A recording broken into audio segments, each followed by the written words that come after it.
ఈ సృష్టిలో పుట్టిన ప్రతి ప్రాణికి మరణం తప్పనిసరి. అనారోగ్యంతో వచ్చే మరణం వేరు, వృద్ధాప్యంలో వచ్చే మరణం వేరు. కానీ ఒక నిండు గర్భవతి మరణించడం అనేది ఈ సృష్టిలోనే అత్యంత బాధాకరమైన సంఘటన. కడుపులో ఉన్న బిడ్డకు లోకాన్ని చూపించకముందే ఆ తల్లి ప్రాణాలు గాలిలో కలిసిపోతే ఆ దేవుడికి సైతం కన్నీళ్లు వస్తాయంటారు. సాధారణంగా హిందూ ధర్మంలో ఎవరైనా మరణిస్తే దహన సంస్కారాలు చేస్తారు, అంటే శవాన్ని కాలుస్తారు. కానీ ఒక గర్భవతి చనిపోతే మాత్రం ఆమెను దహనం చెయ్యరు, అంటే నిప్పుతో కాల్చరు. గర్భవతి మృతదేహాన్ని మట్టిలో పూడ్చిపెడతారు లేదా నీటిలో వదిలేస్తారు. అసలు ఎందుకిలా చేస్తారని ఎప్పుడైనా ఆలోచించారా? మన హిందూ శాస్త్రాలు గర్భవతి మరణిస్తే దహనం చేయకూడదని ఎందుకు చెబుతున్నాయి? గరుడ పురాణం ఏం చెబుతోంది? దీని వెనుక ఉన్న రహస్యం ఏంటి? ఈరోజు మనం తెలుసుకోబోయే ఈ విషయం ప్రతి ఒక్కరి గుండెను కదిలించి కన్నీరు పెట్టిస్తుంది. నమస్కారం మిత్రులారా, మన హిందూ ధర్మంలో దాగి ఉన్న ఎన్నో గొప్ప శాస్త్రీయ రహస్యాలను, విశేషాలను మీకు అందిస్తున్న మన ఛానల్కు స్వాగతం. ఇలాంటి మరెన్నో ఆధ్యాత్మిక విషయాల కోసం దయచేసి మన ఛానల్ను సబ్స్క్రైబ్ చేసుకుని ఈ వీడియోకి ఒక లైక్ చేసి చివరి వరకు స్కిప్ చేయకుండా చూడండి. అలాగే ఈ వీడియోని హైప్ చేయడం మర్చిపోకండి.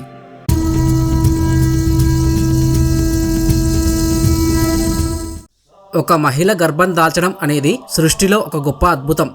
ఒక జీవికి ప్రాణం పోసే శక్తి కేవలం ఒక తల్లికి మాత్రమే ఉంటుంది. ఒక మహిళ గర్భవతిగా ఉన్నప్పుడు ఆమె దేహంలో ఒకేసారి 2 ప్రాణాలు, 2 ఆత్మలు నివసిస్తుంటాయి. ఒకటి ఆ తల్లి ఆత్మ అయితే మరొకటి ఆమె గర్భంలో ఎదుగుతున్న ఆ పసికందు ఆత్మ. తల్లి శరీరం ఒక పవిత్రమైన దేవాలయం అయితే అందులో ఎదుగుతున్న శిశువు సాక్షాత్తు దేవుడి ప్రతిరూపం. కానీ విధి వక్రించి దురదృష్టవశాత్తు ఆ గర్భవతి మరణిస్తే ఆ క్షణం ఆ కుటుంబానికి తీరని శోకం. అప్పటి వరకు సంతోషంగా ఉన్న ఆ ఇల్లు విషాదంలో మునిగిపోతుంది. ఇలాంటి బాధాకరమైన సమయంలో ఆమె అంతిమ సంస్కారాలు ఎలా చేయాలన్నది ఒక పెద్ద ధర్మ సంకటం. సాధారణంగా ఎవరైనా చనిపోతే వెంటనే దహన సంస్కారాలు చేస్తారు. ఎందుకంటే మన దేహం పంచభూతాలతో నిర్మితమైంది, అంటే గాలి, నీరు, నిప్పు, ఆకాశం మరియు భూమి. మనిషి చనిపోయిన తర్వాత ఈ దేహాన్ని తిరిగి ఆ పంచభూతాలలోనే కలిపేయాలి అన్నది మన వేదాల ఉద్దేశం.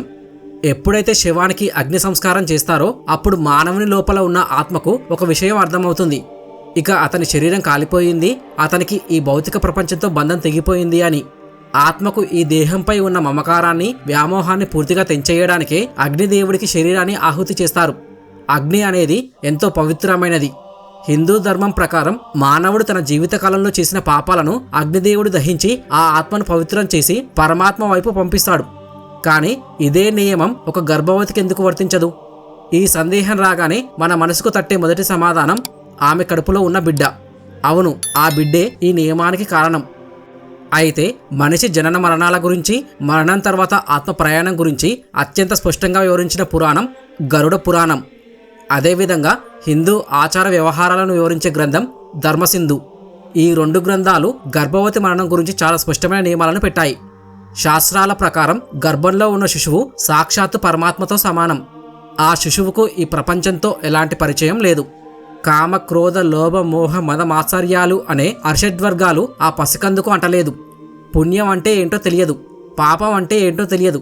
అంటే ఆ పసికందు ఆత్మ ఒక స్వచ్ఛమైన అద్దం లాంటిది. అసలు మృతదేహాన్ని ఎందుకు దహనం చేస్తారు? జీవితకాలంలో చేసిన పాపాలను అగ్నితో కాల్చి పవిత్రం చేయడానికి కదా. మరి ఎలాంటి పాపమూ ఎరుగని, అసలు ఈ భూమి మీదకు ఇంకా అడుగుపెట్టని, ఎవరికీ ఎలాంటి హాని చేయని ఆ స్వచ్ఛమైన శిశువును నిప్పుతో కాల్చాల్సిన అవసరం ఏముంది? దేవుడితో సమానమైన ఆ స్వచ్ఛమైన ఆత్మను అగ్నితో కాల్చడం మహాపాపం అని మన శాస్త్రాలు ఘోషిస్తున్నాయి.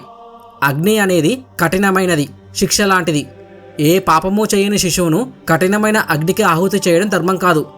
అందుకే గర్భవతి మరణిస్తే ఆమెను దహనం చేయకూడదు అని మన మహర్షులు నియమం పెట్టారు. అయితే ఒక మనిషి మరణిస్తే ఒక ఆత్మ మాత్రమే శరీరాన్ని వదిలి వెళుతుంది. కానీ ఒక నిండు గర్భవతి మరణిస్తే ఒకేసారి 2 ఆత్మలు శరీరాలను వదిలి వెళతాయి. గర్భవతి అయిన ఆ తల్లి కడుపులో ఉన్న బిడ్డ కోసం ఎన్నో కలలు కంటుంది. నా బిడ్డ ఎలా ఉంటాడు, వాడు పెద్దయ్యాక ఏమవుతాడు అని ప్రతి క్షణం ఆ బిడ్డపైనే మమకారం పెంచుకుంటుంది. ఆ బిడ్డకు ప్రాణం పోయడం కోసం తన రక్తాన్ని పాలుగా మారుస్తుంది. అలాంటి నిండు గర్భవతి ఆకస్మికంగా చనిపోతే ఆ తల్లి ఆత్మ శరీరాన్ని వదిలి వెళ్ళడానికి ఎంతో ఇబ్బంది పడుతుంది. ఎందుకంటే కడుపులో తన పేగుబంధం ఉంది కదా. తన ప్రాణం పోయినా తన బిడ్డ ప్రాణంతోనే ఉందని ఆ తల్లి ఆత్మ పరితపిస్తూ ఉంటుంది. అదే సమయంలో కడుపులో ఉన్న పసికందుకు తల్లి గుండె చప్పుడు ఆగిపోవడం తెలుస్తుంది. ప్రాణవాయువు అందక లోపల ఆ శిశువు కూడా నెమ్మదిగా కన్ను మూస్తుంది. ఈ సృష్టిలో ఇంతకంటే కఠినమైన శిక్ష ఏముంటుంది చెప్పండి. అలాంటి సమయంలో ఆ గర్భవతి మృతదేహానికి నిప్పు పెడితే లోపల ఉన్న శిశువును సజీవ దహనం చేసినంత పాపం చుట్టుకుంటుంది. ఒకవైపు ఆమె మరణించింది అన్న బాధలో ఉన్న ఆ కుటుంబం ఆ మృతదేహాన్ని కాలుస్తున్నప్పుడు ఆ చితిమంటల్లో తల్లితో పాటు కడుపులో ఉన్న పసిగుడ్డు కూడా కాలిపోతుంది అన్న ఆలోచనే గుండెల్ని పిండేస్తుంది. అందుకే మన ప్రాచీన హిందూ ధర్మం ఎంతో మానవత్వంతో తల్లి బిడ్డలను అగ్నికి ఆహుతి చేయవద్దు, ఆ పసి ఆత్మకు ఎలాంటి కష్టం కలగకూడదు అని ఖచ్చితమైన నియమం పెట్టింది. అయితే ఇక్కడ మీకొక డౌట్ రావచ్చు.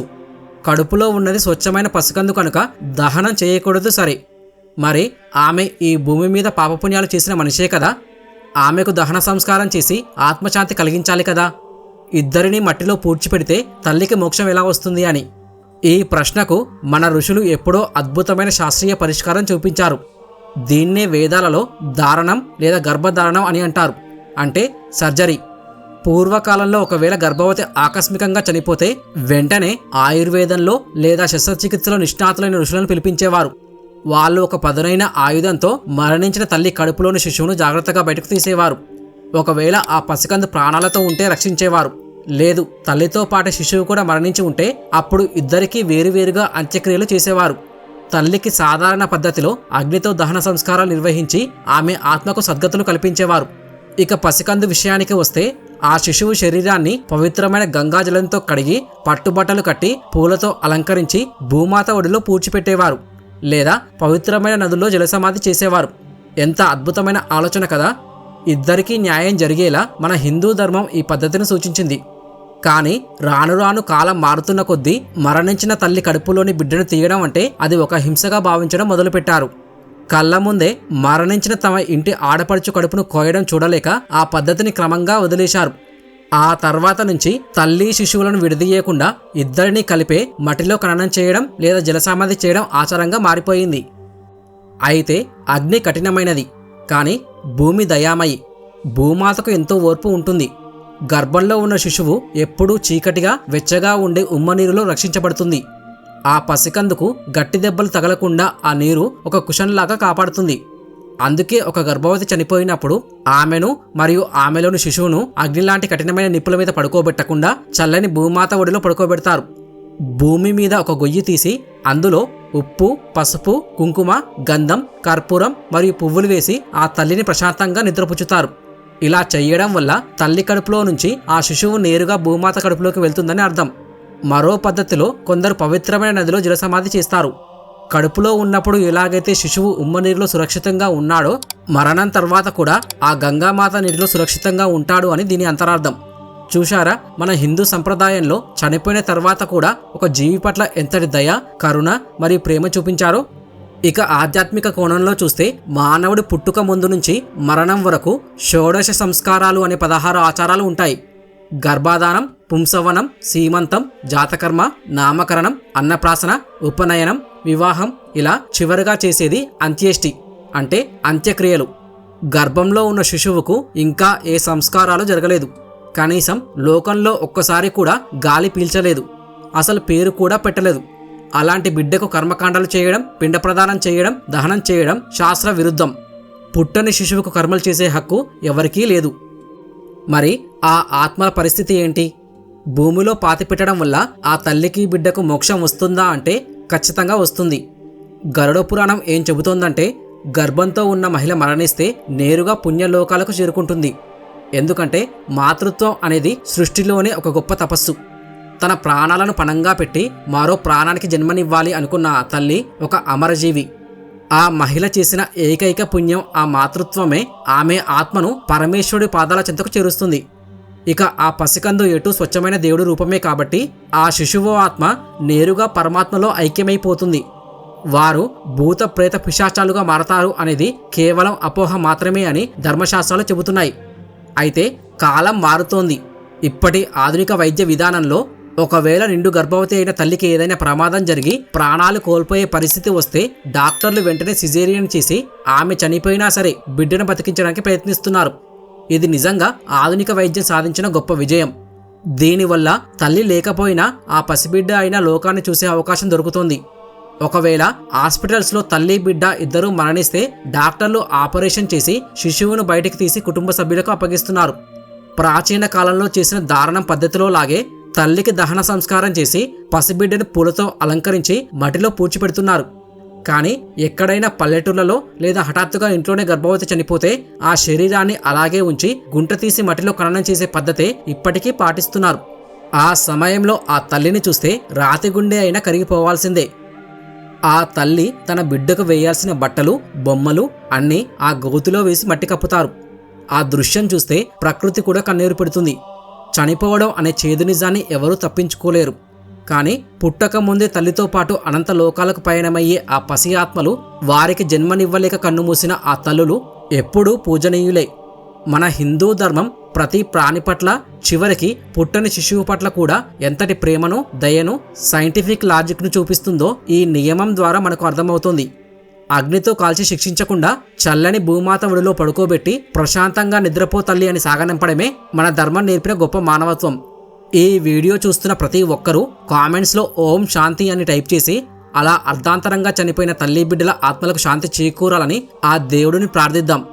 ఈ సమాచారం మీకు నచ్చినట్లయితే మన హిందూ ధర్మ గొప్పదనం అందరికీ తెలిసేలా ఈ వీడియోని దయచేసి మీ కుటుంబ సభ్యులకు, స్నేహితులకు వాట్సాప్, ఫేస్బుక్లలో షేర్ చేయండి.